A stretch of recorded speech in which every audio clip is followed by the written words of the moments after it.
To our YouTube channel medical and nurses सब। आज की क्लास है हमारी एमपी, एनएचएम, राजस्थान, जीएनएम और एएनएम वालों के लिए। जो भी लोग क्लास में नए हैं प्लीज़ चैनल को सब्सक्राइब करके बेल आइकन बटन को प्रेस करके रखें ताकि आपकी कभी भी कोई से भी क्लास है जो मिस ना हो पाए।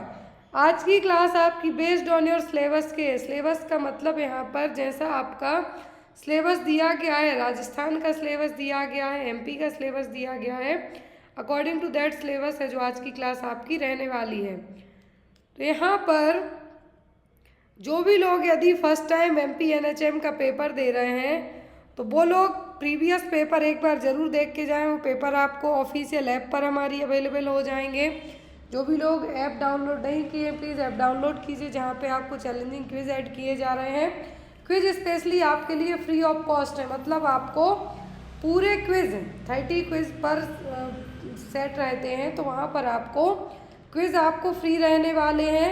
और बहुत सारे लोगों की रिक्वेस्ट आ रही है कि जो भी चीज़ें आप पढ़ाती हैं वो भी आपको फ्री ऑफ कॉस्ट दी जाए, तो यस वो आपको फ्री ऑफ कॉस्ट ऐप में चैलेंज क्विज के माध्यम से मिल जाएंगी। चैलेंज क्विज में आप क्विज खेलेंगे, क्या आप आंसर करते हैं, वो सभी चीज़ें जैसे आप मॉक टेस्ट देते हैं सेम एज वैसे ही आपको रहेंगे। तो आप लोग चैलेंज क्विज को ज़रूर देखें, जो ऑफिशियल ऐप है। जो भी लोग प्रीवियस पेपर्स लेना चाहते हैं या फिर स्टडी मटेरियल परचेस करना चाहते हैं तो आपको ऐप में अवेलेबल हो जाएगा। और भी कोई आपके डाउट रह जाते हैं तो आप डायरेक्ट मुझे व्हाट्सएप पे मैसेज करके पूछ सकते हैं। मेरा व्हाट्सएप नंबर हर एक क्लास के डिस्क्रिप्शन बॉक्स में मिल जाएगा आपको। आज की क्लास का फर्स्ट क्वेश्चन है, बहुत बार रिपीटेड क्वेश्चन है और मैं आप कहीं के भी एग्ज़ाम देते हैं एक चीज़ बार बार रिपीट करती हूँ कि आप लोग पुराने पेपर्स देख के ज़रूर जाइए, चाहे आप किसी भी स्टेट का एनएचएम और सीएचओ के लिए स्पेशली एग्ज़ाम देते हैं, क्योंकि क्वेश्चंस बहुत रिपीट होते हैं। तो यहाँ पर फर्स्ट क्वेश्चन है आपका, Jones criteria help in the diagnosis of तो जोन्स क्राइटेरिया किसको डायग्नोस करने में हेल्प करते हैं? Infective endocarditis, rheumatic fever, congestive heart failure या फिर कंजेनाइटल हार्ट डिसीज़ में। तो जोन्स क्राइटेरिया क्या है? जोन्स क्राइटेरिया आपकी हेल्प करता है रूमेटिक फीवर को डायग्नोस करने में। अकॉर्डिंग टू जोन्स क्राइटेरिया के दो क्राइटेरिया होते हैं, एक होता है मेजर, दूसरा होता है माइनर। मेजर का मतलब जो बहुत ऐसे सिम्टम्स जो बड़े तरीके से आपको अफेक्ट करेंगे, माइनर में छोटी छोटी चीज़ें आपके लिए रहेंगी लेकिन वो इफेक्टिव रहेंगी। तो यहाँ पर जोन्स क्राइटेरिया में, मेजर क्राइटेरिया में मतलब है यहाँ पर जोन्स का मतलब है joint involvement looks like a heart, मतलब कि मायोकार्डाइटिस भी होगा, नोड्यूल्स और सबक्यूटेनियस नोड्यूल्स होंगे, इरिथेमा मार्जिनेटम होगा, सिंडेम कोरिया होगा। तो ये क्या है? मेजर है। अब आता है माइनर। तो माइनर में सीआरपी बढ़ेगा, आपका काउंट, एर्थ्रेल्जिया मतलब मसल्स पेन होगा, फीवर होगा, ईएसआर काउंट बढ़ेगा, पीआर इंटरवल भी बढ़ेगा, रोमेटिज्म टाइप का के जो एनएम मैसेज से रोमेटिज्म देखने को मिलेगा, ल्यूकोसाइटोसिस होगा। अब यहाँ पर कंफर्म कैसे करेंगे? आपने मेजर माइनर क्राइटेरिया तो पढ़ लिए, किसके? रूमेटिक फीवर के लिए जोन्स क्राइटेरिया यूज़ किया जा रहा है वो, लेकिन डायग्नोसिस तब कंफर्म किया जाएगा तब दो मेजर क्राइटेरिया हो और 2 मेजर क्राइटेरिया और 1 मेजर एंड 2 माइनर, 1 मेजर और 2 माइनर हो या फिर ओनली 2 मेजर क्राइटेरिया हो, तब कंफर्म किया जाएगा क्या कि ये रूमेटिक फीवर है, डायग्नोस किया जाएगा। लेकिन इसके लिए मेन सिम्टम लिया जाता है थ्रोट से। कहाँ से? थ्रोट से, क्योंकि जो बीटा स्ट्रेप्टोकोकल बैक्टीरिया वही इसको कॉज करेगा। तो रूमेटिक फीवर में जो आपका कल्चर किया जाएगा वो क्या कल्चर होगा? तो होगा आपका थ्रोट कल्चर लिया जाएगा। Clear? Next is Wilms tumour is a malignant tumour that affects. तो विल्म्स ट्यूमर सबसे ज़्यादा होता है बच्चों में। किसमें? बच्चों में सबसे ज़्यादा अफेक्ट करता है।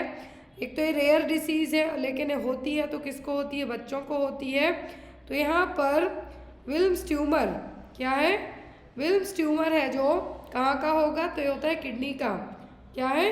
किडनी के लिए विल्म्स ट्यूमर या फिर नेफ्रोब्लास्टोमा के नाम से भी जाना जाता है। और ये चाइल्डहुड कैंसर है। चाइल्डहुड का मतलब ओनली बचपन में होने वाला कैंसर। तो यहाँ पर यदि बच्चों में जो किडनी कैंसर पूछें तो नेफ्रोब्लास्टोमा और विल्म्स ट्यूमर, जो कि सबसे ज़्यादा चाइल्डहुड में ही देखने को मिलेगा। किस एज में? चाइल्डहुड और बचपन में ही। Next one is formation of RBC in bone marrow is called. RBC का बोन मैरो में बनना क्या कहलाएगा? ल्यूकोसाइटोसिस, फैगोसाइटोसिस, एरिथ्रोपोइसिस या फिर हेमेटोपोइसिस। तो आरबीसी का बोन मैरो में बनना क्या कहलाएगा? तो ये प्रोसेस कहलाएगी आपकी एरिथ्रोपोइसिस। एएसएस जुड़ जाए मतलब कुछ बन रहा है। क्या है? कुछ बन रहा है। फैगोसाइटोसिस का मतलब है सेल्स इनगल्फिंग। ल्यूकोसाइटोसिस का मतलब है आपकी वाइट ब्लड कार्पसेल्स का बनना। तो यहाँ पर एरिथ्रोपोइसिस क्या है? एरिथ्रोपोइसिस। एरिथ्रोपोइसिस वर्ड जुड़ जाए मतलब क्या है? यहाँ पर आरबीसी का बनना। Next is the largest gland in the human body. तो ह्यूमन बॉडी की सबसे बड़ी ग्रंथि कौन सी है? ऑप्शन में है यहाँ पर पैंक्रियास, लीवर, गॉल ब्लैडर या फिर स्प्लीन। सबसे लार्जेस्ट ग्लैंड कौन सी है? तो वो कहलाती है लीवर। यदि एंडोक्राइन ग्लैंड पूछे लार्जेस्ट तो वो है आपकी थायराइड ग्लैंड। लेकिन यदि ह्यूमन बॉडी की सबसे बड़ी ग्रंथि पूछे तो वो होती है क्या? Liver. Next one is lack of interest in relationship is called. तो यदि आपके रिलेशनशिप में, अब वो रिलेशनशिप माँ बच्चे का हो सकता है, गर्लफ्रेंड बॉयफ्रेंड का हो सकता है, हस्बैंड वाइफ का हो सकता है, अब आपको उस चीज़ में इंटरेस्ट ही नहीं है तो वो क्या कहलाएगा? एम्बिवैलेंस, असोशियलिटी, एवर्जन या फिर एनेडोनिया। तो ये सभी साइकेट्रिक से रिलेट करते हुए क्वेश्चंस भी हैं आपके। तो जब भी रिलेशनशिप में कोई भी इंटरेस्ट ना रह जाए तब ये क्या कहलाएंगे? ये कहलाएगा असोशियलिटी। क्या है? Asociality. Next is other name of herpes zoster infection is. तो हर्पीज जूस्टर का दूसरा नाम क्या है? सिजेला, सिंगेल्स, वेरिसेला या फिर वेरियोला। क्या है दूसरा नाम किसका? हर्पीज जूस्टर का। तो हर्पीज जूस्टर का जो दूसरा नाम है वो है सिंगेल्स। क्या है? सिंगेल्स, जो कि एक वायरल इन्फेक्शन ही है। Herpes zoster it's also known as the shingles, जो कि वेरिसेला जूस्टर वायरस का ही एक तरीके से हम कहें तो टाइप होगा। क्या होगा? टाइप होगा। जो वायरस चिकन पॉक्स कॉज करता है, चिकन पॉक्स जो वेरिसेला रिस्पॉन्सिबल है चिकन पॉक्स के लिए, उसी का एक फॉर्म है क्या है? सिंगेल्स और हर्पीज जूस्टर। तो हर्पीज जूस्टर का दूसरा नाम क्या है? Singles. Next one compression ventilation ratio in adult CPR is. जब भी आप किसी एडल्ट को सीपीआर देते हैं तो कंप्रेशन वेंटिलेशन रेशियो क्या होगा? ऑप्शन में है 30/1, 30/2, 15/2 या फिर 15/1। क्या होगा? तो जो कंप्रेशन टू वेंटिलेशन रेशियो है सीपीआर का एडल्ट में वो होगा 30/2। कितना? 30/2। Next one is pink frothy sputum is a clinical sign of. तो पिंक फ्रूथी स्पुटम किसका क्लिनिकल साइन है? Myocardial infarction, angina pectoris, pulmonary oedema and pneumonia. तो यहाँ पर क्या? पिंक फ्रूथी स्पुटम, अलग अलग तरीके का स्पुटम भी किसी न किसी बीमारी का संकेत देता है। अलग अलग, मैं फिर से एक चीज़ रिपीट करती हूँ कि अलग अलग स्पुटम, मान लीजिए ग्रीन कलर का स्पुटम आता है आपको, दैट मीन्स आपको इन्फेक्शन है। क्या है? कुछ भी वायरल बैक्टीरियल इन्फेक्शन है, स्पेशली बैक्टीरियल इन्फेक्शन जब कैसा होगा? ग्रीनिश येलो टाइप का होगा। पिंक फ्रूथी स्पुटम है मतलब यहाँ पर क्या है? Pulmonary oedema. क्या है? Pulmonary oedema. तो स्पुटम का जो नॉर्मल कलर है और जो इससे एबनॉर्मलिटी होती हैं वो आपका नेक्स्ट क्लास होगी, सेकंड शॉर्ट्स चैनल है उस पर। तो आप लोग सेकंड जो मेडिकल एंड नर्सेस सबका शॉर्ट्स चैनल है, जाके वहाँ भी विजिट कीजिए, आपको नई नई चीज़ें पता चलेंगी, स्पेशली थ्योरी बेस्ड जो क्लासेस होती हैं वो। तो पिंक फ्रूथी स्पुटम किसका क्लिनिकल साइन है? पल्मोनरी एडिमा का। आप लोग भी यहाँ पे मार्क करते जाइए अपने आंसर ताकि आपको भी पता चले कि आपको कितना आता है। और यही सेम पूरा 100 MCQs हैं जो यहाँ पर आज क्लास में पढ़ेंगे हम, वो आपको और इसी से मिलते जुलते मैं आपको ये चीज़ रिपीट इसलिए कहती हूँ कि आप लोग ऐप में जाके भी फ्री ऑफ कॉस्ट पूरे क्विज हैं जो खेल सकते हैं, आपको वहाँ पे कोई भी चार्ज नहीं लगेगा। और जो पिंक फ्रूटी स्पूटम है, इसका कलर पिंक क्यों हो जाता है? क्योंकि इसमें फ्लूइड लंग्स में क्या होगा, पल्मोनरी एडिमा में फ्लूइड रहेगा, क्या होगा, पानी भरेगा। अब यहाँ पर जो स्पूटम का कलर है, क्या है, स्पूटम का कलर है, कैसा हो जाएगा? The type of fever in which the temperature fluctuation more than 2 degree Celsius and above normal during 24 hour period is। Fever का कौन सा टाइप है जिसमें क्या है, टेम्परेचर फ्लक्चुएट होगा 2 डिग्री से भी ज़्यादा, लेकिन यहाँ पर कितना नॉर्मल आ जाएगा अगले 24 घंटों में? इंटरमिटेंट, रेमिटेंट, रिकरेंट या फिर रिलैप्सिंग फीवर। क्या होगा ये? तो यहाँ पर जो टेम्परेचर फ्लक्चुएट होगा 2 डिग्री से भी ज़्यादा सेल्सियस कितने अगले 24 घंटों में, वो कहलाएगा आपका रेमिटेंट फीवर। क्या होगा? Remittent fever. एक होता है स्टेपलेडर फीवर, ये रेमिटेंट फीवर। मलेरिया में जो फीवर आता है वो कौन सा होता है? वो एक्चुअल में एक तरीके से सीधा हाई रेंज में जाएगा। तो यहाँ पर टाइप ऑफ फीवर क्या है, टाइप ऑफ फीवर आपको पढ़ लेना है, तो ज़रूरी नहीं रेमिटेंट। फर्स्ट दिया हुआ है step ladder pattern of fever, that means temperature is gradually ascending in step ladder fashion. जैसे सीढ़ियाँ होती हैं उस तरीके से टेम्परेचर धीरे धीरे बढ़ेगा और होता है टाइफाइड में। दूसरा है इवनिंग राइज ऑफ टेम्परेचर, मतलब जैसे जैसे शाम होगी, जैसे जैसे दिन खत्म होगा टेम्परेचर बढ़ेगा। तो होता है टीबी में जो ट्यूबरक्लोसिस के पेशेंट होते हैं उनमें जनरली बुखार आना, फीवर आना इवनिंग टाइम से स्टार्ट होता है। फिर होता है कंटिन्यूअस फीवर जो कि यूटीआई वालों में होता है।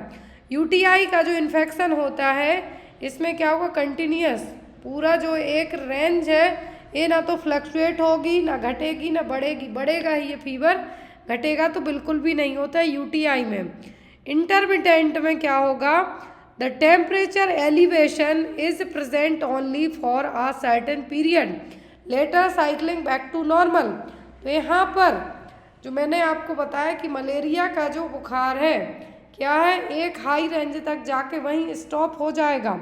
तो यहाँ पर क्या है, ये मलेरिया का।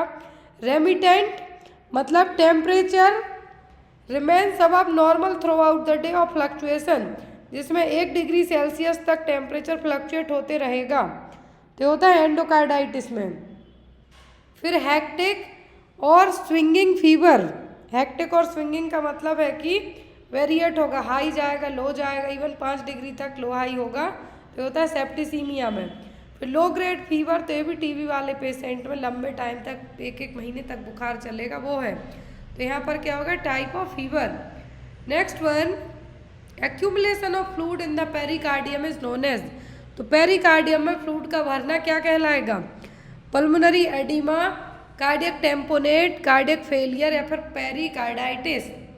तो यहाँ पर पेरिकार्डियम में, पल्मोनरी एडिमा में तो लंग्स में होगा, लेकिन यहाँ पर किसकी बात की जा रही है, पेरिकार्डियम में जो कि कवरिंग है हार्ट की, उसमें यदि फ्लूइड एक्यूमुलेट होगा तो वो कहलाता है कार्डियक टेम्पोनेट। क्या कहलाएगा, cardiac tamponade. Next one is principle related to body mechanics are. तो बॉडी के जो मैकेनिक्स है, आपकी मैकेनिज्म ऑफ बॉडी है किस तरीके से काम करती है, कौन से प्रिंसिपल पर, बर्नौली, आर्किमेड्स, अर्गोमिक्स या फिर न्यूटन के लॉ पर। किस लॉ पर डिपेंड है आपकी बॉडी, किस पे काम करती है, तो वो अर्गोनॉमिक्स पर। किस पर, ergonomics. Infant mortality means, infant mortality का मतलब क्या है, the number of death per 1000 live birth of children under 1 year of age, death of children under the age of 5 year, death of children before the age of 6 month, death of children under the age of 3 year. तो infant mortality का मतलब होगा ऐसे बच्चों की death होना जो कि 1 साल से कम उम्र के हो और अंडर 1 ईयर ऑफ एज, जो कि 1000 लाइव बर्थ की कैटेगरी में आए हो। तो यहाँ पर आपका आंसर होगा A, the number of death per 1000 live birth of children under 1 year of age. Yes, at present यदि हम बात करें तो सबसे ज़्यादा हाईएस्ट इन्फेंट मोर्टेलिटी रेट है जो किस स्टेट की है, किस स्टेट की सबसे ज़्यादा हाईएस्ट इन्फेंट मोर्टेलिटी रेट है? तो पहले तो थी ये कहाँ की, मध्य प्रदेश की। कहाँ की थी? मध्य प्रदेश की थी। अभी रिसेंट में सबसे हाईएस्ट बात करें तो अभी भी इस साल भी यदि आप चेक करेंगे डेटा तो इस बार भी एमपी की ही आपको शो होगी। हाईएस्ट जो इन्फेंट मोर्टेलिटी रेट है वो कहाँ की है? वो मध्य प्रदेश की, जो कि नाउअडेज 54 हो गई है। कितनी? एमपी की जो यदि हाईएस्ट की बात करें हम कि हाईएस्ट आईएमआर कहाँ की है तो वो है मध्य प्रदेश की। कितना? 54। कितनी हो गई है? 54। पहले 47 थी। अभी इस साल यदि हम जो डेटा रिलीज़ किया जाता है उस डेटा के अकॉर्डिंग यदि बात करें तो सबसे हाईएस्ट है कहाँ की? एमपी की। सबसे लोएस्ट बात करें तो पहले तो गोवा की थी, बट नाउअडेज अभी ये केरला की हो गई है। कहाँ की? केरल की। Next one, what is the maternal mortality rate? Maternal mortality rate का मतलब क्या है? Women's death occurred before 9th month of pregnancy. The annual number of female death per 1 lakh live birth due to pregnancy. The death of women occurred within 2 years of childbirth. Have none of the above. तो यहाँ पर maternal का मतलब है mother, mortality का मतलब है कि डेथ, और रेट का मतलब जो 100 से डिवाइड की जाए वो। तो यहाँ पर एमएमआर का मतलब होगा annual number of female death per 1 lakh live birth due to pregnancy. Conceive करने से लेके डिलीवरी होने के 42 दिनों तक यदि माँ की डेथ हो जाती है तो वो मैटरनल डेथ ही कहलाएगी। कंसीव किया, चाहे वो फर्स्ट मंथ ही क्यों ना चल रहा हो, तब से लेकर डिलीवरी होने के 42 दिनों तक जो परपीरियम पीरियड होता है तब तक यदि डेथ हो जाए तो वो कहलाती है maternal death. Maternal mortality rate में जो डिनोमिनेटर यूज़ होता है वो होता है 1 लाख लाइव बर्थ। तो यहाँ पर आपका आंसर होगा ऑप्शन नंबर बी। क्या होगा? B. Next is according to census 2011 how much was the total fertility rate in India? तो TFR कितनी थी 2011 की जनगणना के हिसाब से? जनगणना और सेंसस हर 10 साल में कंडक्ट किया जाता है, लेकिन यदि किसी भी रीज़न से नहीं हो पाता है तो वो सेंट्रल गवर्नमेंट जो भी डेटा कलेक्ट करता है, SRS जो डेटा कलेक्ट करेगा, उन सभी से यहाँ पर कैलकुलेट कर लिया जाता है। तो सेंसस 2011 में कंडक्ट हुआ था, उसके बाद अभी तक नहीं हुआ है, तो उसके अकॉर्डिंग जो फर्टिलिटी रेट थी इंडिया की वो कितनी थी? वो थी 2.4। कितनी थी? 2.4। और गवर्नमेंट ने एम रखा है कि ये 2.1 तक हमें लेके आना है। टोटल फर्टिलिटी रेट घटेगी तभी तो इंडिया की जनता है जो घटेगी, लेकिन ये नाम नहीं ले रही। इंडिया है जो अभी यदि बात की जाए तो हाईएस्ट जो पॉपुलेशन वाला कंट्री है, क्या है?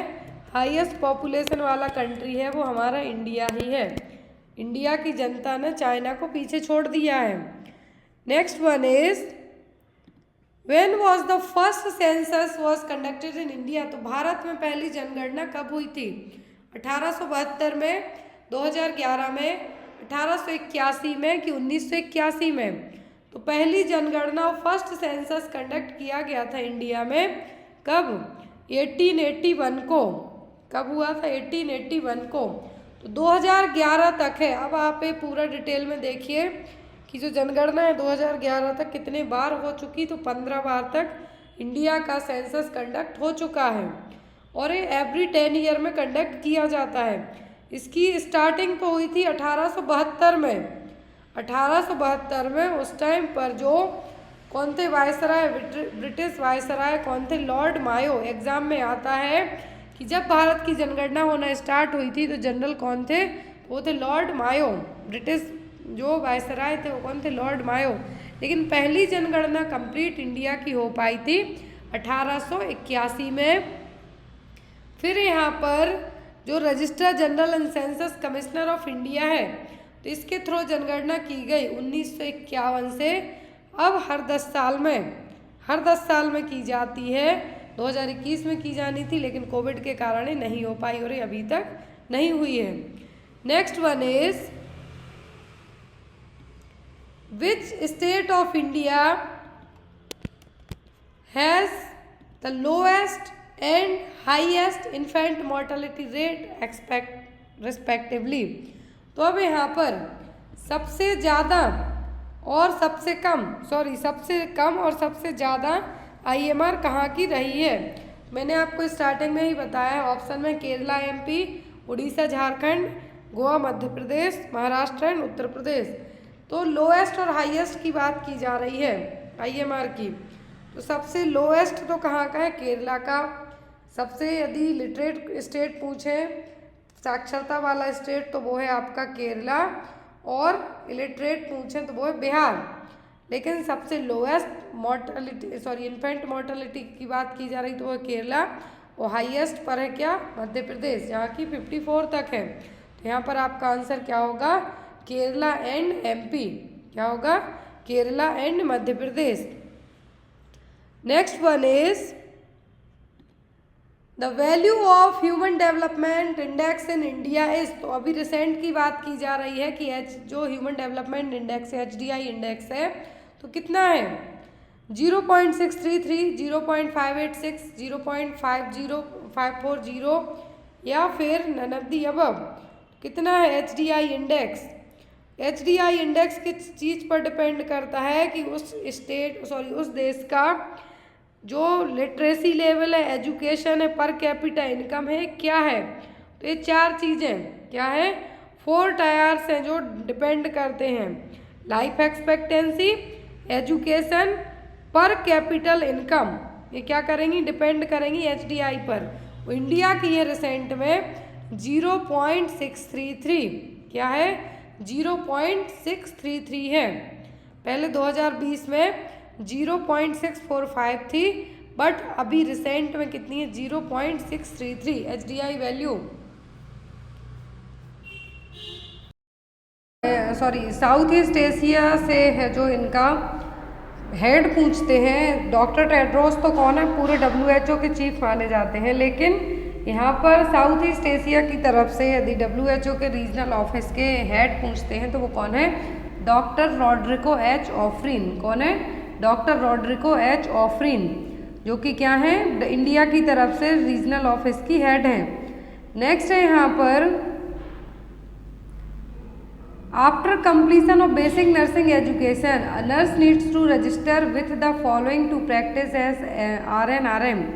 तो एक नर्स के लिए किसी भी स्टेट में या फिर कहीं पर भी यदि अपनी प्रैक्टिस करनी हो तो एक लाइसेंस की ज़रूरत होती है, रजिस्ट्रेशन की ज़रूरत होती है अपने। तो वो कहाँ का रजिस्ट्रेशन होना कंपलसरी है?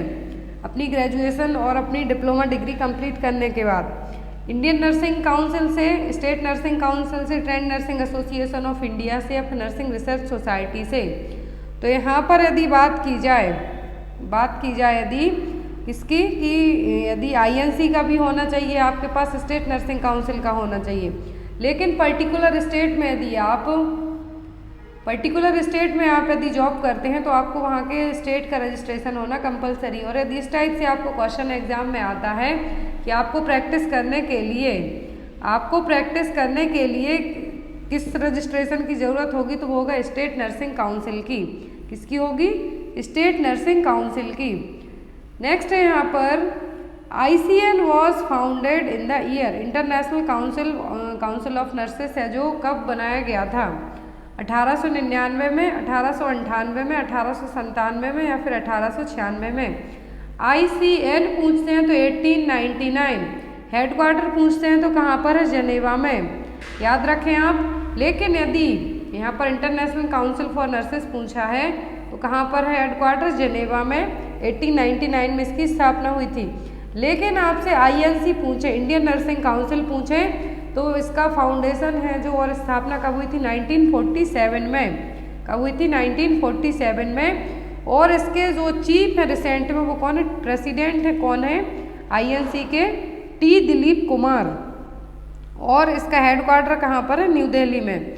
और एक किस पेरेंट एजेंसी, दैट मीन्स कौन सी सेंट्रल गवर्नमेंट के अंदर आता है? तो आता है ministry of health and family welfare government of India के। तो यहाँ पर आपको INC, ICN और SNC इन तीनों के हेड, इनकी स्थापना कब हुई थी आपको याद रखना, आपके एग्जाम में आ सकता है। Next one is India has announced a single use plastic ban in India from which day.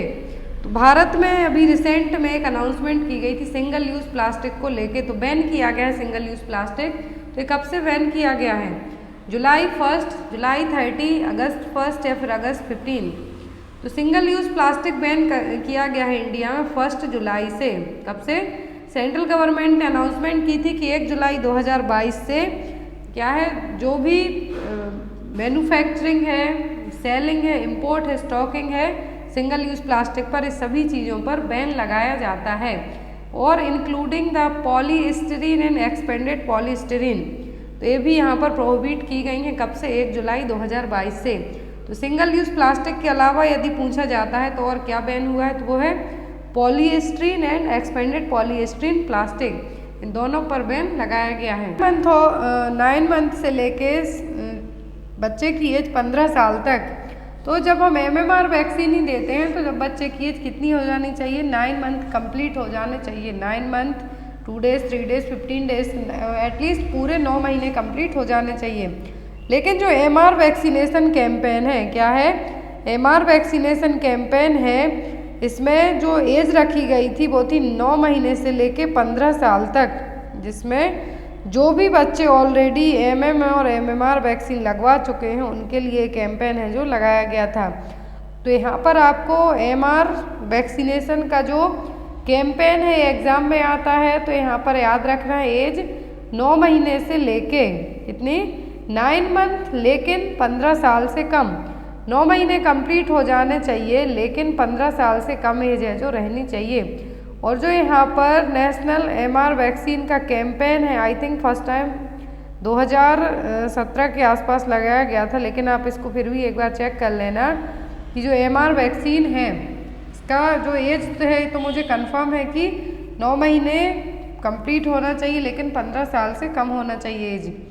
Next है यहाँ पर the quantity of hormone release by Progestasert per day is, ये क्वेश्चन मैंने आपको कल भी पढ़ाया था जो हार्मोनल IUCD डिवाइस थी उसमें। तो जो क्वांटिटी होती है हार्मोन की, प्रोजेस्टेरोन हार्मोन रिलीज करती है प्रोजेस्टासाइड, तो प्रोजेस्टासाइड जो पर डे कितना हार्मोन रिलीज करेगी? 25 म्यूजी, 45 म्यूजी, 65 म्यूजी या फिर 85 म्यूजी। तो जो प्रोजेस्टासाइड होती है पर डे रिलीज करती है 65 म्यूजी हार्मोन। कितना? 65 म्यूजी हार्मोन। ये रही यहाँ पर डिवाइस, आपको डिवाइस की इमेज याद रखनी है, एग्जाम में आ सकती है। कॉमनली इसमें जो टोटल प्रोजेस्टेरोन होता है वो होता है 38 mg। कितना? 38 mg, 38 mg। लेकिन यदि पर डे इसके रिलीज करने की बात करें तो पर डे 65 म्यूजी हार्मोन है जो रिलीज करेगा। और इसका जो मोड ऑफ एक्शन होगा प्रोजेस्टासाइड का, क्या करेगा? जो थिक प्लग बनाएगा, किसका? म्यूकस का, सर्वाइकल ओस के यहाँ पर, जिससे जो स्पर्म है वो पेनिट्रेट ना कर पाए। जब प्लग बन जाएगा, सर्वाइकल ओस क्लोज की जाएगी म्यूकस से, थिक म्यूकस प्लग से, तो जो स्पर्म है वो क्या होंगे? वो पेनिट्रेट ही नहीं हो पाएंगे, अंदर ही नहीं पहुँच पाएंगे। तो इसका मेन काम क्या है? म्यूकस को थिक करना, जिससे सर्वाइकल ओस को क्लोज किया जा सके। पर डे कितना रिलीज करेगी? 65 म्यूजी।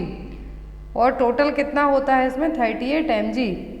नेक्स्ट है यहाँ पर which of the following is true regarding RU 486। RU 486 को लेके सही पॉइंट क्या है?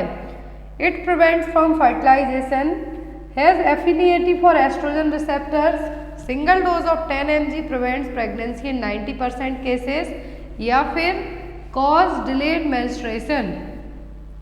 RU 486 इसका दूसरा नाम क्या है? मीफेप्रोस्टोन। अब आपको जिनको RU 486 पता नहीं है तो मैं बता दूं, इसका दूसरा नाम है मीफेप्रोस्टोन, और ये अबॉर्शन के लिए यूज़ की जाने वाली मेडिसिन है। और ये क्या करेगी? इसके बारे में लेके जो सही पॉइंट है वो क्या है? वो है कॉज द डिले मेंस्ट्रुएशन। क्या होगा? Cause the delay menstruation. RU 486 और मीफेप्रोस्टोन, it is a medication typically used in combination with misoprostol to bring about an abortion during the pregnancy।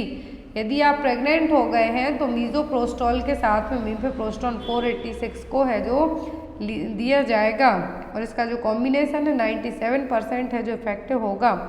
तो अब बात आती है मीफेप्रोस्टोन की, तो ये फर्टिलाइजेशन से प्रिवेंट करने का काम नहीं करेगी, और ये क्या है? प्रोजेस्टेरोन रिसेप्टर के प्रति क्या है? एफिलिएट है, यहाँ पर ये जो एंडोमेट्रियम है यहाँ पर प्रोजेस्टेरोन को ब्लॉक करने का काम करेगी। इम्प्लांटेशन को जो डेसिडुआ में शेडिंग हुई है, स्लगिंग हुआ है, तो उसको इम्प्लांट होने से प्रिवेंट करेगी। सिंगल डोज इसका कितना होता है 10 mg प्रिवेंट द प्रेगनेंसी। यदि RU486 को लिया जाए तो ये 10 mg तो प्रेगनेंसी को प्रिवेंट करेगी 99.1% केस में। लेकिन ये मेनली जो RU486 मेडिसिन है किसके लिए यूज़ की जाती है, अबॉर्शन के लिए। और ये फर्स्ट ट्राइमेस्टर की जो प्रेगनेंसी होती है उसी को अवॉइड करने में यूज़ किया जाएगा।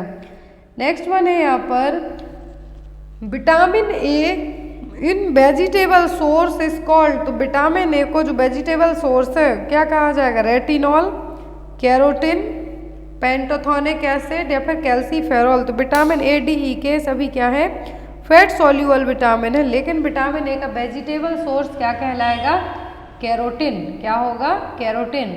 और यदि एनिमल सोर्स पूछे, याद रखें आप, यदि वेजिटेबल सोर्स पूछा है तो कैरोटीन। क्या है, कैरोटीन। यदि एनिमल सोर्स जो लोग मांस मच्छी खाते हैं उसके थ्रू आपको विटामिन मिलेगा तो वो होगा रेटिनॉल। दोनों याद रखना है। कैरोटीन है वेजिटेबल, जो वेजिटेरियन लोग हैं उनको मिलेगा विटामिन ए का टाइप। और जो रेटिनॉल है जो लोग एनिमल फूड खाते हैं उनके लिए जो मिलेगा वो होगा रेटिनॉल। नेक्स्ट है यहाँ पर which antibody is at higher concentration at colostrum. तो कोलेस्ट्रम में सबसे ज़्यादा हाई कॉन्सेंट्रेशन एंटीबॉडी कौन सी है, IgG, IgM, IgA या फिर IgE।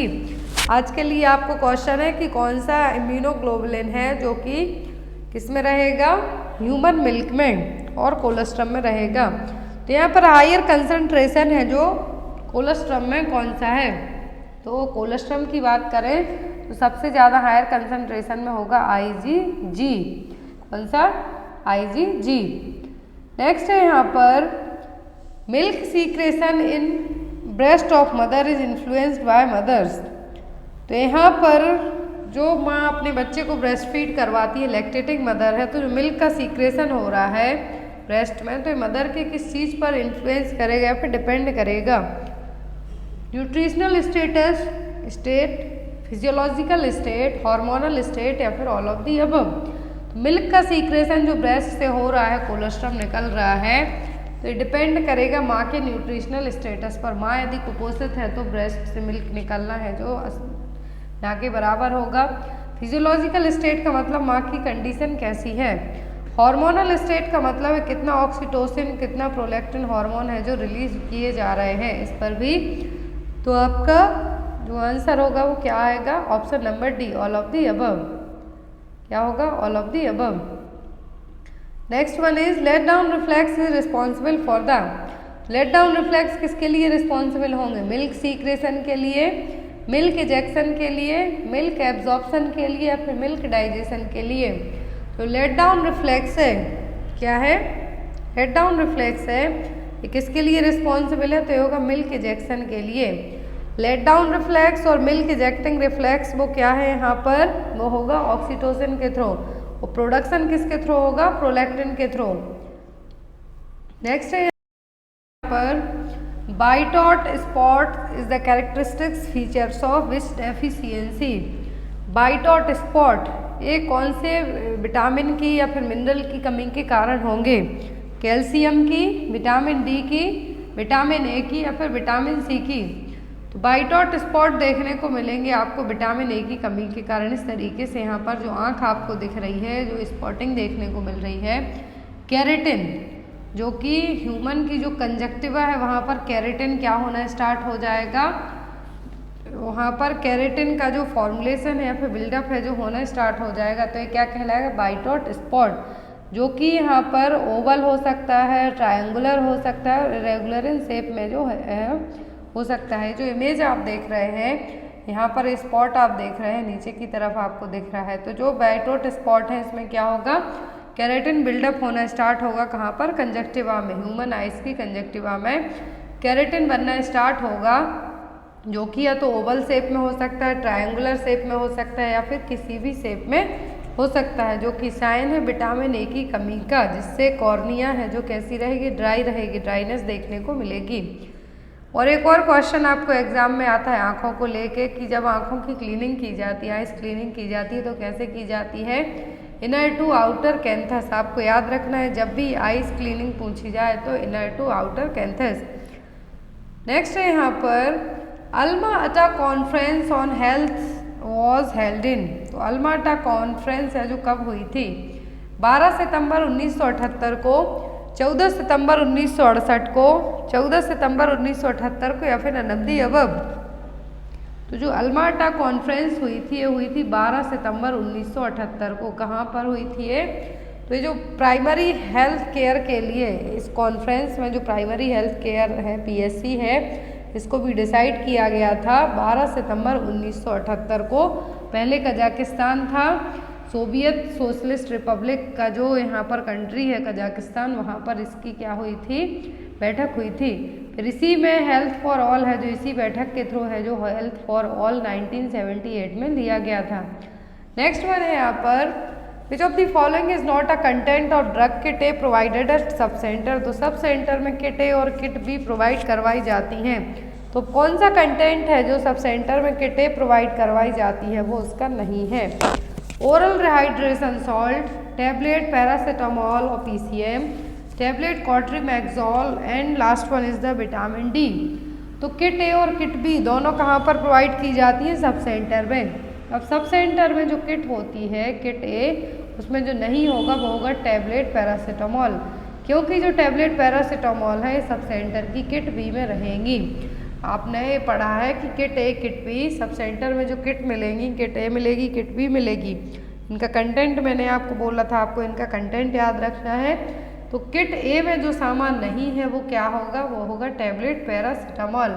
किट ए में होगा ORS, आयरन फॉलिक एसिड की small and large tablet, vitamin A solution और कॉट्रीमैक्सोल। लेकिन यहाँ पर जो नहीं होगा वो क्या होगा? Tablet paracetamol. नेक्स्ट वन है यहाँ पर which of the following contribute to growth monitoring of under 5 children. तो इनमें से क्या है जो 5 साल से कम एज की बच्चे, अंडर 5 ईयर चिल्ड्रन का मतलब है जिनकी उम्र 5 साल नहीं हुई है, उससे कम एज के बच्चे क्या चीज़ें उनकी हेल्थ पर अफेक्ट करेंगी, ग्रोथ पर कैसे मॉनिटरिंग करेंगे? अपगार स्कोर से, वेट मॉनिटर करके, रोड टू हेल्थ चार्ट से या फिर हेल्थ एजुकेशन से। तो जिन बच्चों की एज 5 साल से कम है, किनकी? जिनके 5 साल से कम है। यदि eight the time of birth की बात करें कि बच्चा हेल्दी डिलीवर हुआ है नहीं तो वो हम अपगार स्कोर से करेंगे। लेकिन यहाँ पर अंडर 5 ईयर है चिल्ड्रन तो हम कैसे करेंगे? बच्चे को रोड टू हेल्थ चार्ट, उसमें आपको बच्चे की हाइट और वेट है जो किस तरीके से नॉर्मली ग्रो हो रहा है नहीं वो चीज़ यहाँ पे आ जाएगी। तो वो क्या होगा? Road to health chart. Next one है यहाँ पर weight of the non pregnant uterus is about. तो नॉन प्रेग्नेंट स्टेट में यूट्रस का वजन कितना होता है? प्रेगनेंसी में तो 1000 ग्राम तक चला जाता है, लेकिन जब नॉन प्रेग्नेंट स्टेट होती है तो यूट्रस का वेट कितना होगा? 30 से 40 ग्राम, 60 से 80 ग्राम, 80 से 100 ग्राम या फिर 1 किलोग्राम। तो नॉर्मल नॉन प्रेगनेंसी में यूट्रस का वजन होता है कितना? नॉर्मली होता है 60 से 80 ग्राम। कितना? 60 to 80 ग्राम। नेक्स्ट वन है यहाँ पर removal of an entire lung is known as. Question exam में आता है कि यदि पूरे लंग्स को ही हमने सर्जरी के थ्रू रिमूव कर दिया, क्या टर्म है जो यूज़ किया जाएगा? बायोलेबेक्टोमी, न्यूमोनेक्टोमी, लोबेक्टोमी या फिर प्लूरोटोमी। तो कौन सा टर्म है जो यूज़ किया जाएगा जिसमें पूरे लंग्स को क्या है? पूरे एंटायर लंग्स को ही रिमूव कर दिया जाएगा तो वो कहलाएगा न्यूमेक्टोमी। क्या होगा? न्यूमोनेक्टोमी। और न्यूमेक्टोमी एक सर्जिकल प्रोसीजर है जिसमें लंग्स के किसी एक लोब को या फिर पूरे लंग को है जो रिमूव कर दिया जाएगा।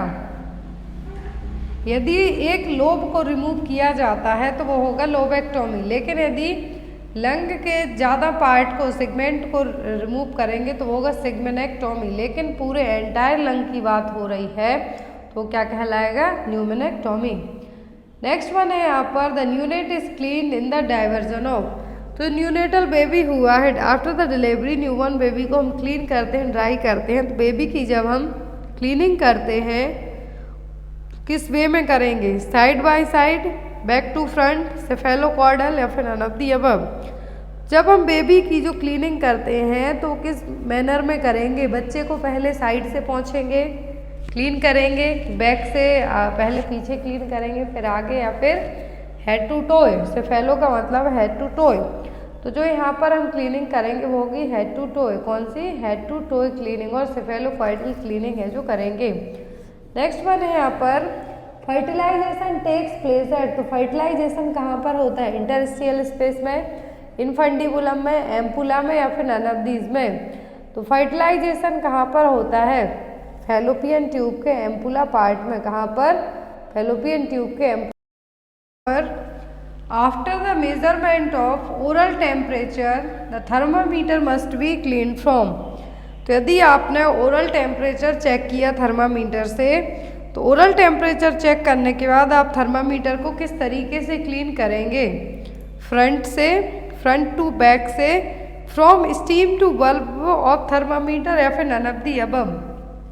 तो यदि आपने थर्मामीटर ओरल टेम्परेचर चेक किया है तो आप किस तरीके से क्लीन करेंगे?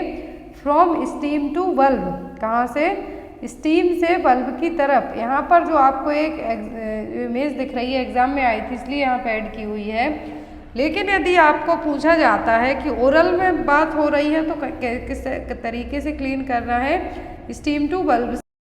ओरल टेम्परेचर लेने के बाद थर्मामीटर कहते हैं तो आपको किस तरीके से क्लीन करना है? Stem to bulb side. कहाँ से? Stem to bulb side. और एक और इमेज दिख रही है नॉर्सेट 2022 में आई थी। तो ये यहाँ पर कौन सा थर्मामीटर है? ये भी एक थर्मामीटर का टाइप है। ये है वन टाइम यूज़ करने वाला थर्मामीटर। देन आफ्टर आपको इसके लिए थ्रो कर देना है। नेक्स्ट है यहाँ पर Indian mental health act has been passed in the year. तो इंडियन मेंटल हेल्थ एक्ट है जो कब पास हुआ था? एक क्वेश्चन भी एग्जाम में आता है। तो इंडियन मेंटल हेल्थ एक्ट पास हुआ था 1987 में। कब? 1987 में, 1987 में। नेक्स्ट है यहाँ पर what is the normal position of uterus. तो यूट्रस की नॉर्मल पोजीशन क्या है? एंटीबाइटेड, एंटीफ्लेक्स्ड, बोथ एंटीबाइटेड, एंटीफ्लेक्स्ड।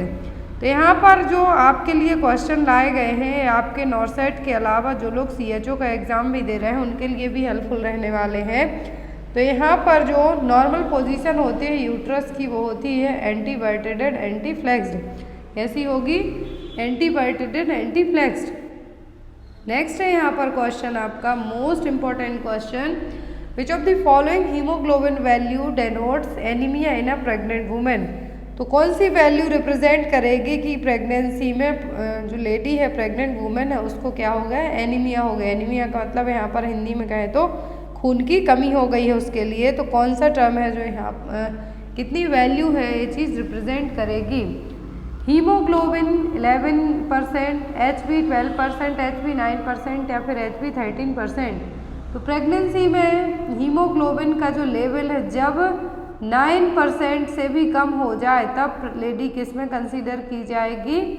एनीमिया में। किसमें? एनीमिया में। तो नॉर्मल वैल्यू होती है 12 ग्राम पर DL।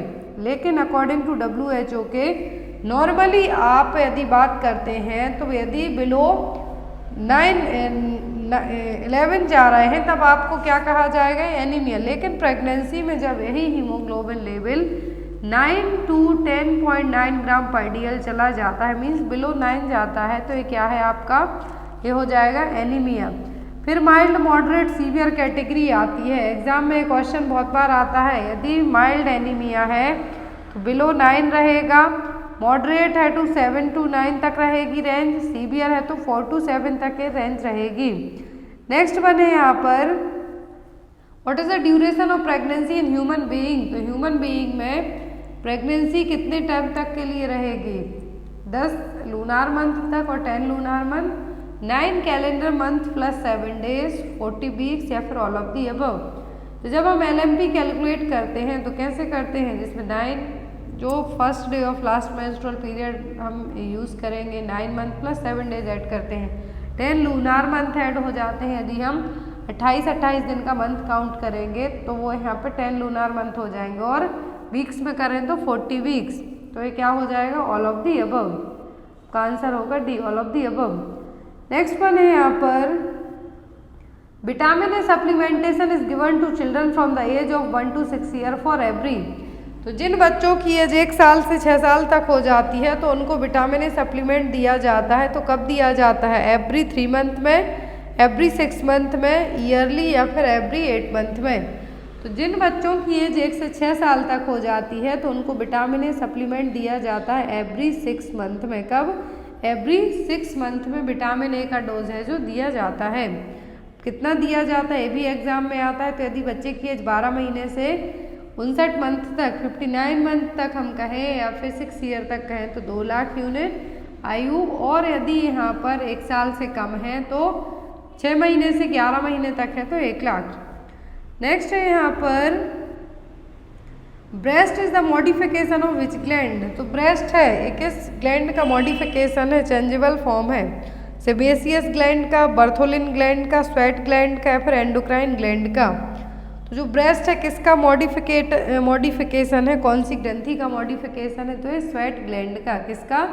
स्वेट ग्लैंड, जिसको यहाँ पर ब्रेस्ट को क्या कहा जाता है? मेमरी ग्लैंड, जो कि मिल्क प्रोडक्शन में बेबी के लिए जो मिल्क प्रोडक्शन है ये हेल्प करेगा, वो क्या है? मेमरी ग्लैंड और ब्रेस्ट। नेक्स्ट वन है यहाँ पर कॉन्ट्रैक्शन स्ट्रेस टेस्ट। इसकी इमेज आपको एग्जाम में आती है। तो कॉन्ट्रैक्शन स्ट्रेस टेस्ट के लिए क्या कहा जाता है? Oxytocin challenge test, stress test, both A and B या फिर नन ऑफ द अबव। तो हमने नॉन स्ट्रेस टेस्ट पढ़ा है, स्ट्रेस टेस्ट पढ़ा है। तो यहाँ पर कॉन्ट्रैक्शन स्ट्रेस टेस्ट जो एनएसटी एग्जाम में आपको आता है, इमेज दी हुई रहती है। एक जो प्रेग्नेंट लेडी होती है पेट में एक बेल्ट बांधे रहेगी, तो वो क्या है? वो है यहाँ पर कॉन्ट्रैक्शन स्ट्रेस टेस्ट। इसको हम क्या कहते हैं? Oxytocin challenge test. जो प्रेगनेंसी में फीटस किस तरीके से आपके जो कॉन्ट्रैक्शन आ रहे हैं, यूट्राइन कॉन्ट्रैक्शन आ रहा है, उसमें किस तरीके से वो कोप कर पा रहा है, वो चीज़ें यहाँ पे चेक की जाएंगी। नेक्स्ट है यहाँ पर the process of development of a matured ovum is called. तो मैच्योर ओवम, जो मैच्योर एग है, उसका पूरी प्रोसेस होना डेवलपमेंट की क्या कहलाएगा? ओव्यूलेशन, ऊफोरिया, ऊजेनेसिस या फिर ऊसाइड। तो क्या टर्म है जो यूज़ किया जाएगा? जो टर्म यूज़ होगा वो क्या कहलाएगा? ओव्यूलेशन। नेक्स्ट वन है यहाँ पर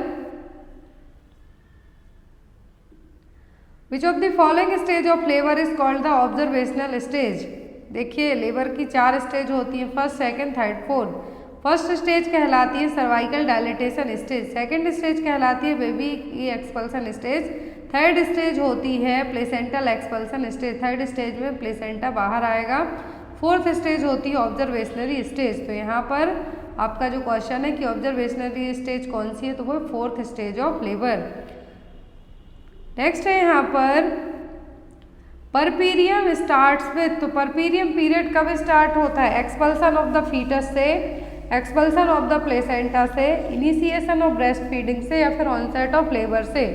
जो परपीरियम स्टार्ट होता है वो होता है जब प्लेसेंटा एग का एक्सपल्सन हो जाता है। और नॉर्मल परपीरियम पीरियड का जो ड्यूरेशन होता है वो होता है 6 वीक या फिर 42 डेज। कितना? 6 वीक या फिर 42 days. Next one is the hormone that is injected to pregnant women at the time of delivery. तो डिलीवरी के टाइम पर कौन सा हार्मोन इंजेक्ट किया जाता है? प्रोजेस्टेरोन, ऑक्सीटोसिन, प्रेडनिसोलोन या फिर नन ऑफ द अबव। तो जो हार्मोन इंजेक्ट किया जाता है eight the time of contraction, delivery के टाइम पर जो यूट्राइन कॉन्ट्रैक्शन आते हैं उनको और ज़्यादा इम्प्रूव करने के लिए जो हार्मोन हम देते हैं वो कौन सा होता है? Oxytocin hormone. Oxytocin hormone pregnancy के यूट्राइन कॉन्ट्रैक्शंस के अलावा जब जो ब्लीडिंग होती है, पीपीएच होता है, उसको कंट्रोल करने के लिए भी ये यूज़ किया जाता है। नेक्स्ट है यहाँ पर plotting of partograph should start at. तो पार्टोग्राफ में एक ग्राफिकल रिप्रेजेंटेशन आता है। तो पार्टोग्राफ हमें कब स्टार्ट करना है? Active phase of first stage of labour, latent phase of first stage of labour, second stage of labour या फिर थर्ड स्टेज ऑफ लेबर में। तो पार्टोग्राफ हमें कब यूज़ करना है? तो पार्टोग्राफ स्टार्ट करना है हमें कब? Active phase of first stage of labour. जब सर्विक्स 4 सेंटीमीटर या फिर उससे ज़्यादा डायलेट हो जाए तब हमें क्या करना है? पार्टोग्राफ स्टार्ट करना है। पार्टोग्राफ के कंपोनेंट्स आते हैं तो वो cervical dilatation, descent of the foetal head, uterine contraction है जो इसमें यूज़ किया जाएगा। तो इसमें पार्टोग्राफ का आपको इमेज आ सकती है, एग्जाम में पूछा जा सकता है कि ये क्या है, क्या कंपोनेंट होते हैं। तो ये पार्टोग्राम जिसमें मदर की इन्फॉर्मेशन, नाम, एज लिखा जाता है, फीटल वेलबींग मतलब फीटल की हार्ट रेट क्या है, लिक्वर कितना है, लिक्वर का मतलब यहाँ पर एमनियोटिक फ्लूइड का कैरेक्टर क्या है, लेबर की प्रोग्रेस क्या है, कितने डायलिटेशन हो चुका है, सर्विक्स का किस तरीके के कॉन्ट्रैक्शन आ रहे हैं, कौन सी मेडिकेशन दी गई है, पेनरिलीफ दिया गया है, पैथिडिन दी गई है कि ऑक्सीटोसिन दिया गया है। तो ये सभी चीज़ें इसमें क्या की जाएंगी, ऐड की जाएंगी। ये रहा यहाँ पर जो पार्टोग्राफ का फॉर्मेट आपको एग्जाम में आ सकता है। तो यहाँ पर नेम होगा, ग्रेविडा कितनी बार प्रेग्नेंट है, कितनी प्रेगनेंसी हुई है, हॉस्पिटल का नंबर, आप कितने टाइम से एडमिट है, ये सभी चीज़ें यहाँ पर लिखी जाएंगी। नेक्स्ट है यहाँ पर which stage of puerperium period is called remote stage. तो परपीरियम तो हमने पढ़ लिया कि भैया 6 वीक का टाइम है, परपीरियम कहलाएगा। अब यहाँ पर रिमोट स्टेज कौन सी कहलाएगी, परपीरियम पीरियड है जो रिमोट स्टेज क्या है। Within 24 hour after the child birth, early up to 7 days, up to 6 week या फिर नन ऑफ दी अबव। तो परपीरियम डिलीवरी होने के बाद जब प्लेसेंटा का एक्सपल्सन हो गया तो परपीरियम पीरियड स्टार्ट होता है, वही 42 डेज तक रहेगा या फिर 6 वीक तक रहेगा। तो यहाँ पर रिमोट स्टेज कौन सी कहलाएगी, अप टू 6 वीक तक की स्टेज क्या कहलाएगी, रिमोट स्टेज, जिसमें पूरा जो 6 वीक का पोस्टपार्टम पीरियड है, परपीरियम पीरियड है, इसमें जो नॉन प्रेग्नेंट स्टेज में आपके जेनाइटल ऑर्गन है, नॉन प्रेग्नेंट स्टेज में रिवर्ट होंगे। फर्स्ट होती है इमीडिएट परपीरियम जो कि फर्स्ट 24 आवर की होगी डिलीवरी होने के बाद। पार्चुरेशन का मतलब होता है चाइल्ड बर्थ। डिलीवरी होने के बाद से लेके जो फर्स्ट 24 आवर होंगे वो कहलाएगी इमीडिएट परपीरियम पीरियड। दूसरा होता है अर्ली परपीरियम जो कि फर्स्ट वीक पोस्टपार्टम का जो फर्स्ट वीक है उसमें आएगा। फिर आता है यहाँ पर रिमोट परपीरियम जिसमें कब का टाइम लिया जाएगा, अप टू 6 वीक तक। नेक्स्ट वन है यहाँ पर the failure of uterus to its normal sizes. तो यदि यूट्रस अपनी नॉर्मल साइज में वापस रिवर्ट नहीं हो पाई तो हम क्या कहेंगे, इन्वोल्यूजन, सब इन्वोल्यूजन, रिट्रैक्शन या फिर ऑल ऑफ दी अबव। तो कौन सा टर्म है जो यूज़ किया जाएगा। तो यदि यूट्रस अपनी नॉर्मल वापस साइज में नॉन प्रेग्नेंट स्टेज में रिवर्ट बैक नहीं हो पाई तो ये कहलाएगा सब इन्वोल्यूजन। क्या कहलाएगा, सब इन्वोल्यूजन। सब इन्वोल्यूजन का जो मेन कॉज होता है वो होता है यहाँ पर या तो प्लेसेंटा प्रीविया हो सकता है या फिर प्लेसेंटा प्रीविया नहीं, यहाँ पर जो फर्स्ट कॉमन कॉज होता है यूट्रस का जब वापस अपनी कंडीशन में बैक नहीं हो पाती है वो होगी मेनली पीपीएच के कारण हो सकता है या फिर यूट्राइन एटोनिसिटी के कारण हो सकता है। नेक्स्ट वन है यहाँ पर strongest stimulation for lactation is by. तो स्ट्रॉन्गेस्ट स्टिमुलेशन होगा लैक्टेशन का किसके थ्रू, मेटक्लोरप्रामाइड के थ्रू, सक्लिंग के थ्रू, पीपीएच के थ्रू या फिर ब्रोमोक्रिप्टीन के थ्रू। तो ये मेडिकेशन इनके नाम एग्जाम में आते हैं, इनका लेना देना लैक्टेशन से ही है। तो यहाँ पर स्ट्रॉन्ग स्टिमुलेशन कब होगा लैक्टेशन का, ब्रेस्ट फीडिंग के लिए, तो वो होगा जब बेबी सक करेगा। इस चीज़ पे डिपेंड करेगा सक करने पर बेबी के। यहाँ पर फिजियोलॉजी आती है लैक्टेशन की, तो यहाँ पर लैक्टेशन का स्टिमुलेशन जो स्ट्रॉन्ग स्टिमुलेशन है वो क्या होगा, सक करना, बेबी का सकलिंग। अब यहाँ पर फिजियोलॉजी होती है लैक्टेशन की, तो इसमें 5 स्टेज होती है। लैक्टेशन का मतलब है मिल्क का बनना किस तरीके से बनेगा। फर्स्ट होती है mammogenesis. Mammogenesis that means development of breast to a functional state. तो ब्रेस्ट फंक्शनल स्टेट में आने की स्टेज क्या कहलाएगी, मेमोजेनेसिस। फिर आती है लैक्टोजेनेसिस। लैक्टोजेनेसिस में जो ब्रेस्ट एल्वियोलाई है वहाँ पर सिंथेसिस और सीक्रेशन होना मिल्क का, जो मिल्क बनना है, सिंथेसाइज होना, सीक्रेशन होना है, तो वो क्या कहलाएगा, लैक्टोजेनेसिस। गैलेक्टोकाइनेसिस, काइनेसिस जब बर्ड जुड़ता है दैट मीन्स कुछ काम होने वाला है, तो यहाँ पर मिल्क इजेक्ट होगा। जब बेबी सक करेगा तो मिल्क इजेक्ट होगा। अब लैक्टेशन की प्रोसेस को मेंटेन भी किया जाएगा, तो ये कहलाएगा लैक्टोपोइसिस। इन्वोल्यूजन का मतलब होगा पोस्ट लैक्टेशन, जब बेबी ब्रेस्ट फीड करना स्टॉप कर देता है तो क्या होगा, जो ब्रेस्ट की साइज है वो भी अपने नॉर्मल स्टेज में आ जाती है। तो यहाँ पर एक क्या कहलाएगा, involution of breast. Next one है यहाँ पर a case of 28 week pregnancy with pain and bleeding diagnosis is. तो यदि 28 वीक की प्रेगनेंसी है, पेन हो रहा है, ब्लीडिंग हो रही है, तो ये क्या है, प्रीमेच्योर लेबर है, थ्रेटेंड अबॉर्शन है, प्लेसेंटा प्रीविया है या फिर एक्सीडेंटल हेमरेज है।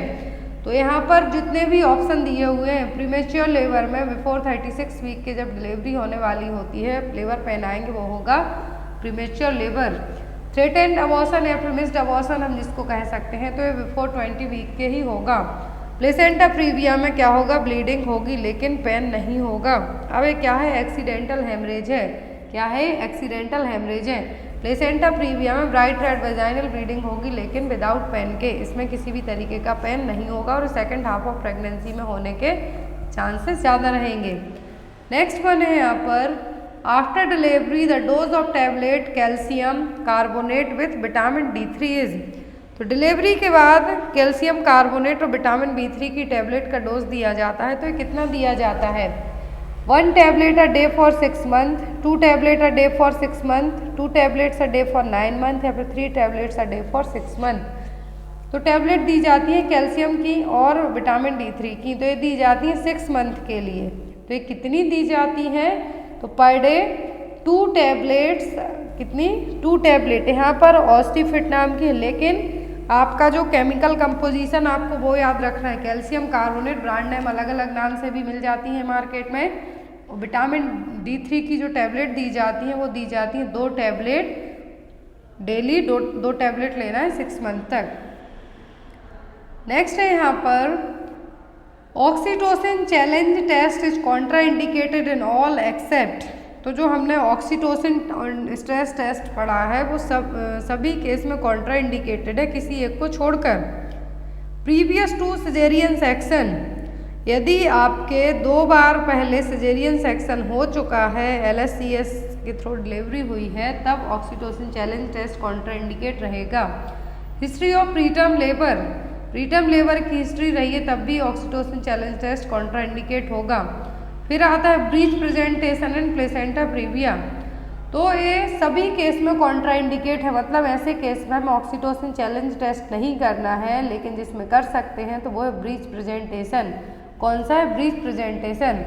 और जब भी जो यहाँ पर ऑक्सीटोसिन चैलेंज टेस्ट, जब भी प्रीमेच्योर बर्थ के कोई भी साइन दिख रहे हो आपको, प्लेसेंटा प्रीविया हो, वासा प्रीविया हो या फिर सर्वाइकल इनकॉम्पिटेंस देखने को मिल रही है जिसके लिए इंसर्कुलेट करने की ज़रूरत पड़ती है, या फिर मल्टीपल जेस्टेशन, आप बार बार प्रेग्नेंट हुए हो, डिलीवरी होती हो आपकी, या फिर आपका पहले सिजेरियन सेक्शन हुआ हो, 2 बार से ज़्यादा हो चुका हो, तब हमें क्या करना है, ऑक्सीटोसिन चैलेंज टेस्ट नहीं करना है। बाकी यदि ब्रीच प्रेजेंटेशन है तो हम कर सकते हैं। तो यहाँ पर आपका आंसर होगा ब्रीच प्रेजेंटेशन। नेक्स्ट वन है यहाँ पर, which of the following will not be identified at high risk. तो यहाँ पर इनमें से कौन सी प्रेगनेंसी है जो हाई रिस्क प्रेगनेंसी में नहीं आएगी। ऑप्शन है G2P1A0L1 38 weeks with previous LSCS। तो ये तो हाई रिस्क प्रेगनेंसी में होगी क्योंकि 38 वीक की जो प्रेगनेंसी है और पहले LSCS हो चुका है। फिर आता है G1P0A0L0, लेकिन माँ को प्री एक्लेम्सिया है, तो ये भी हाई रिस्क प्रेगनेंसी में है। फिर आता है G1P0A0L0, ऑब्स्टेट्रिकल स्कोरिंग है, तो यहाँ पर 38 वीक की प्रेगनेंसी है, हाइट 156 सेंटीमीटर है, तो यहाँ पर ये हाई रिस्क प्रेगनेंसी में नहीं आएगी क्योंकि हाइट अच्छी है, फर्स्ट टाइम ग्रेविड हैं आप, और यहाँ पर ना तो कोई आपको हाई रिस्क प्रेगनेंसी वाली कंडीशंस है। तो यहाँ पर आपका आंसर होगा option number C. High risk pregnancy में आती है कि यदि मैटरनल एज, माँ की एज 16 साल से कम हो या फिर 35 साल से ज़्यादा हो, तब ये हाई रिस्क में आएंगी। या तो कोई क्रॉनिक डिसीज़ हो, डायबिटिक हो सकती है, कार्डियोवैस्कुलर हो सकती है, हाइपरटेंशन हो सकता है, थायराइड हो सकता है, तो ये आ जाएंगे हाई रिस्क में। प्री एक्लेम्सिया जो कि प्रेगनेंसी इंड्यूस्ड हाइपरटेंशन जिसको हम कहेंगे वो आ सकता है। RH आइसोइम्यूनाइजेशन आ सकता है।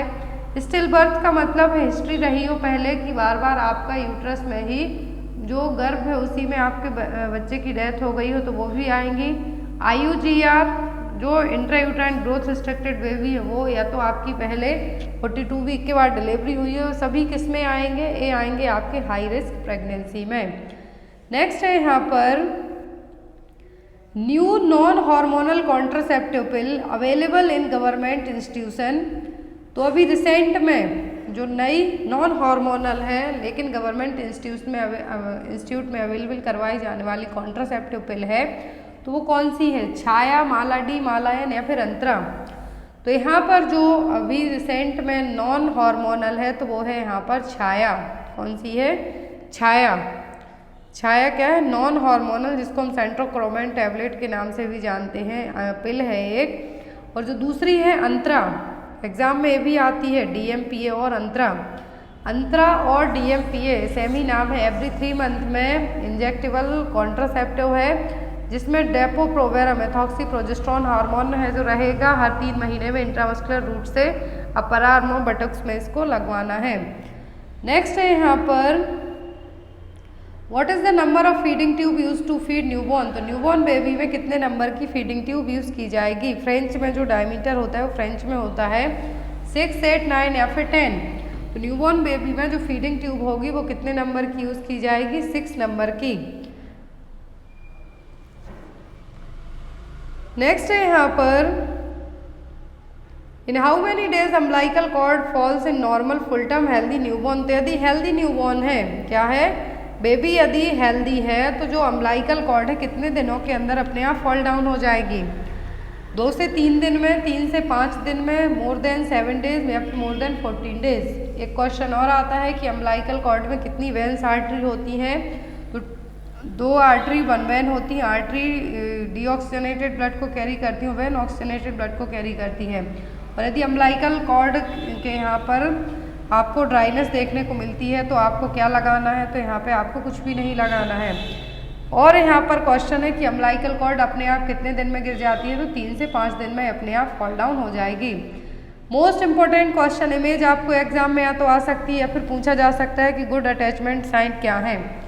तो क्वेश्चन है यहाँ पर good attachment sign of breast feeding are all except. Good attachment sign का मतलब है यहाँ पर कि जब बच्चा ब्रेस्ट फीड करता है तो सभी, मतलब बच्चा प्रॉपर तरीके से क्या कर पा रहा है, ब्रेस्ट फीड कर पा रहा है, तो वो सभी गुड अटैचमेंट साइन है, लेकिन किसी एक को छोड़कर। ऑप्शन में है यहाँ पर babies mouth widely open, lower lip turn inward, babies chin touch the breast, majority of areola is inside babies mouth. अब यहाँ पर आप आंसर दीजिए कि गुड अटैचमेंट साइन कौन सा है। जब बच्चा ब्रेस्ट फीड कर रहा है, अपनी माँ का दूध पी रहा है, तो सही अटैचमेंट साइन क्या होंगे। फर्स्ट, बेबी अपना मुंह वाइडली ओपन करेगा, लोअर लिप है वो आउटवर्ड होगा, बाहर की तरफ होगा, बेबी का चिन है जो मदर के ब्रेस्ट को टच करेगा, एरियोला है जो मेजर पार्ट है और सबसे ज़्यादा है जो एरियोला बेबी के माउथ में होगा। अब यहाँ पर आप बताइए कि आपका आंसर क्या होगा। क्वेश्चन पूछा एक्सेप्ट करके, तो आपका आंसर होगा option number B, lower lip turn the inward, जबकि ये हमेशा क्या होता है, बाहर की तरफ होगा, आउटवर्ड होगा। यहाँ पर देखिए गुड अटैचमेंट साइन में baby has a large mouth full of breast, chin firmly touching the breast, fully rounded cheeks रहेंगे।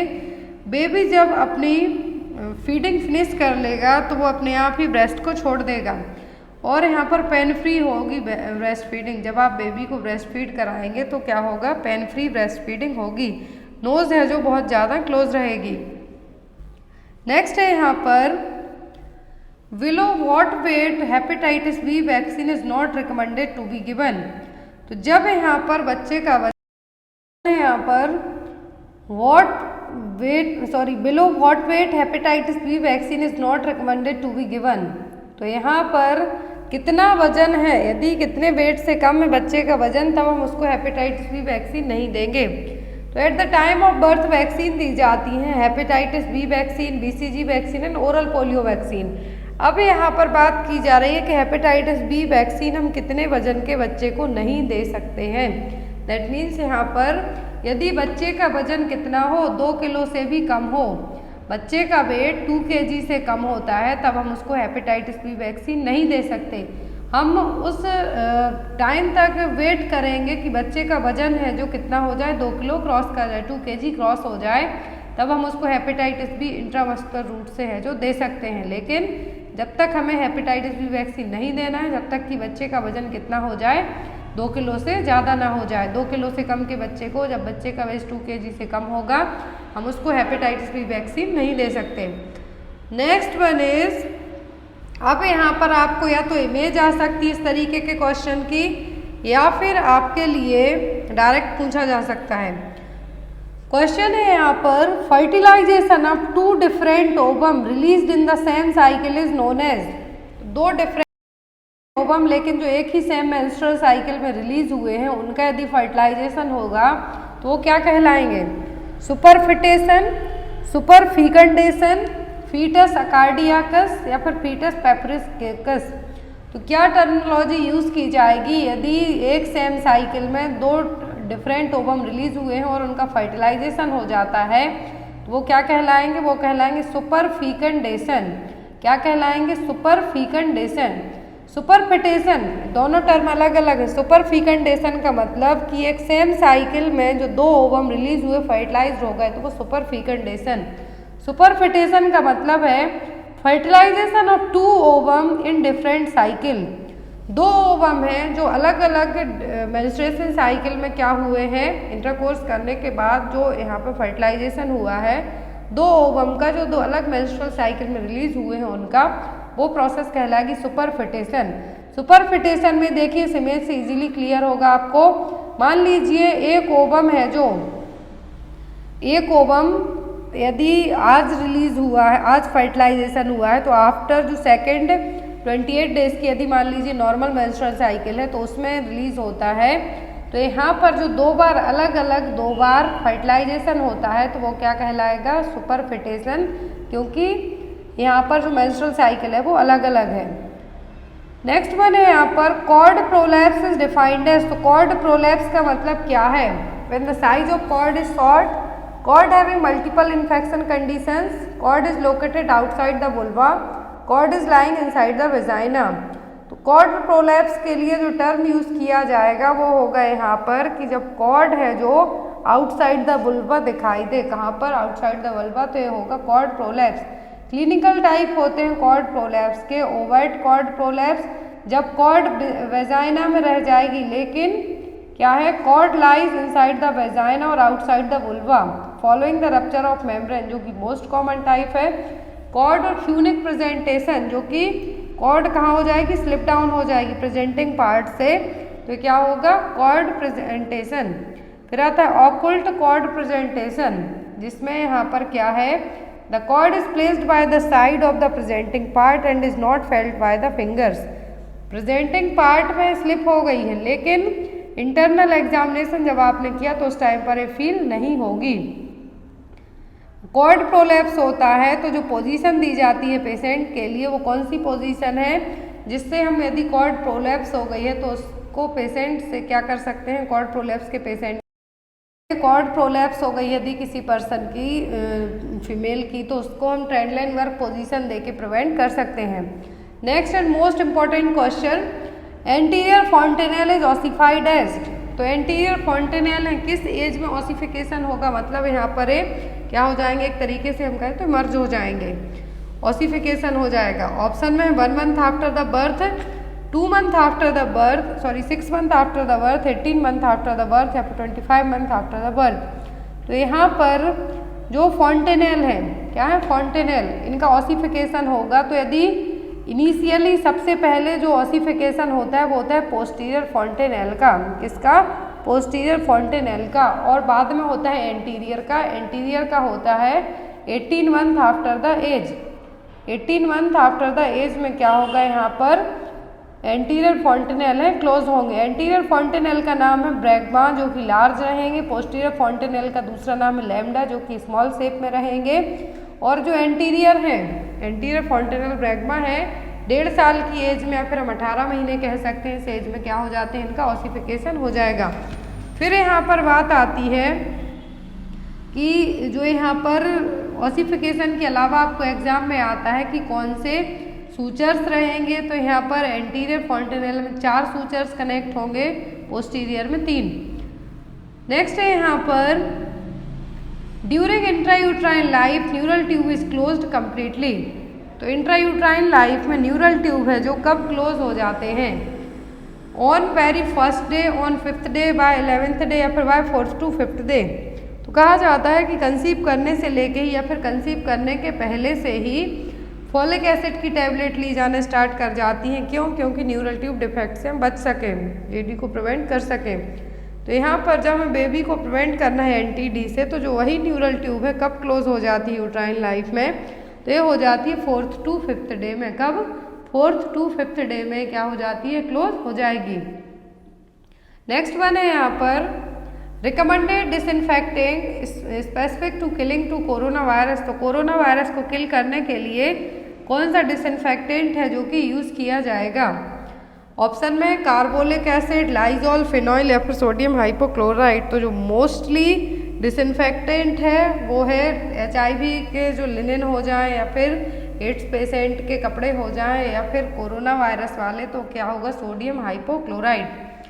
नेक्स्ट वन है यहाँ पर visual acuity reach adult acuity by the age of. तो जो विजुअल एक्यूटी है, जो adult acuity तक है, जो किस साल में हो जाएगी? 7, 9, 5 या फिर 3 में। बच्चे की जो विजन एक्यूटी है, विजुअल एक्यूटी, वो एडल्ट में कब तक पहुंच जाएगी? 7 में, at the age of 7। Normal visual acuity होती है यहाँ पर 20। यहाँ पर स्नेलन चार्ट से विजुअल एक्यूटी को चेक किया जाता है।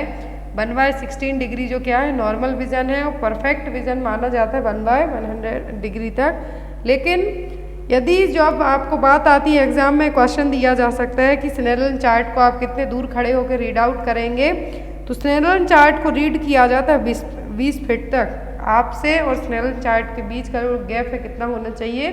20 फीट का है जो होना चाहिए, और फिर उसको यहाँ पर रीड आउट किया जाता है।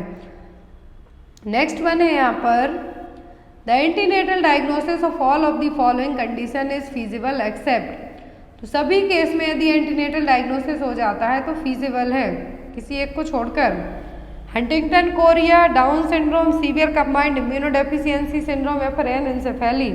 एंटीनेटल डायग्नोसिस का मतलब है कि जब बच्चा यूट्रस में ही है उस टाइम पर हम टेस्ट के थ्रू क्या कर सकते हैं? कंफर्म कर सकते हैं कि बच्चे को ये डिसीज है, किसी एक को छोड़कर। तो हंटिंगटन कोरिया, डाउन सिंड्रोम, एनएन्सेफेली, ये सभी चीज़ें जो स्टार्टिंग में आई थिंक 4th और 5th मंथ में जो सोनोग्राफी होती है, जिसको हम क्या कहते हैं, ऑर्गन प्रॉपर बने हैं या नहीं, सभी तरीके की जो 5th मंथ में स्कैनिंग होती है उसमें आप इन चीज़ों को डायग्नोस कर सकते हैं। डाउन सिंड्रोम हो गया, हंटिंगटन कोरिया हो गया, एनएन्सेफेली हो गया, तो ये डॉपलर टेस्ट होगा, उसमें पता चल जाता है। लेकिन सीवियर कंबाइंड इम्यूनोडेफिशिएंसी को आप फाइंड आउट नहीं कर सकते हैं एंटीनेटल डायग्नोसिस में। ये आपको आफ्टर द डिलीवरी बेबी में है या नहीं, तभी आप इसको फाइंड आउट कर पाएंगे। नेक्स्ट वन है यहाँ पर highest incidence of marasmus is seen in which. तो मरासमस के सबसे ज़्यादा केस हैं किसमें, किस तरीके के बच्चों में देखने को मिलेंगे? न्यूबॉर्न बेबी में, इन्फेंसी पीरियड में, स्कूल गोइंग चिल्ड्रन में या फिर टोडलर ग्रुप में। तो मरासमस सबसे ज़्यादा देखने को मिलता है इन्फेंसी पीरियड में। किसमें? इन्फेंसी पीरियड में, जिनकी एज 1 साल से कम होती है। क्वासियोरकर देखने को मिलता है टोडलर एज ग्रुप में। किसमें? टोडलर एज ग्रुप में सबसे ज़्यादा जो मरासमस देखने को मिलेगा 1 साल से कम एज के बच्चों में, जिसको इन्फेंसी पीरियड कहेंगे। क्वासियोरकर देखने को मिलेगा जिन बच्चों की एज 1 से 3 साल तक हो। नेक्स्ट है यहाँ पर neonatal mortality rate is calculated by estimating the number newborn death with in how many days. Neonatal mortality rate में जो न्यूबॉर्न बेबी की डेथ कंसीडर की जाती है तो कितने दिनों तक की जाती है? 24 आवर की, 28 दिन की, 1 वीक की या फिर 1 ईयर की। तो जो न्यूनेटल मॉर्टेलिटी में कंसीडर किया जाता है कि बच्चे की एज कितने दिन तक की हो गई हो? 28 दिन की। कितनी? 28 डेज तक हो गई हो, तो अब न्यूनेटल मॉर्टेलिटी है जो यहाँ पर कैलकुलेट की जाएगी। और इन्फेंट मॉर्टेलिटी पूछा जाता है तो 1 ईयर। कितना? 1 ईयर ऑफ एज पर 1000 live birth in the same year. सबसे ज़्यादा इन्फेंट मॉर्टेलिटी रेट है एट प्रेजेंट इंडिया में मध्य प्रदेश की। कहाँ की? मध्य प्रदेश की। नेक्स्ट वन है यहाँ पर, इसका आंसर आप लोग कमेंट बॉक्स में देना, जो नेक्स्ट क्लास होगी उसमें इसका आंसर आपको बताया जाएगा। क्वेश्चन है यहाँ पर which among the following is not a common symptom of tuberculosis. तो टीबी का कौन सा सिम्टम नहीं है? कफ फॉर 3 वीक्स और more, fever specially at night, weight gain या फिर लॉस ऑफ एपेटाइट।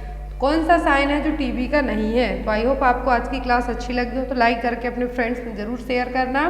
और जो भी लोग नॉर्सेट एम्स के पेपर लेना चाहते हैं, CHO के पेपर लेना चाहते हैं, तो आप डायरेक्ट मेरे व्हाट्सएप नंबर पर कॉन्टैक्ट कर सकते हैं।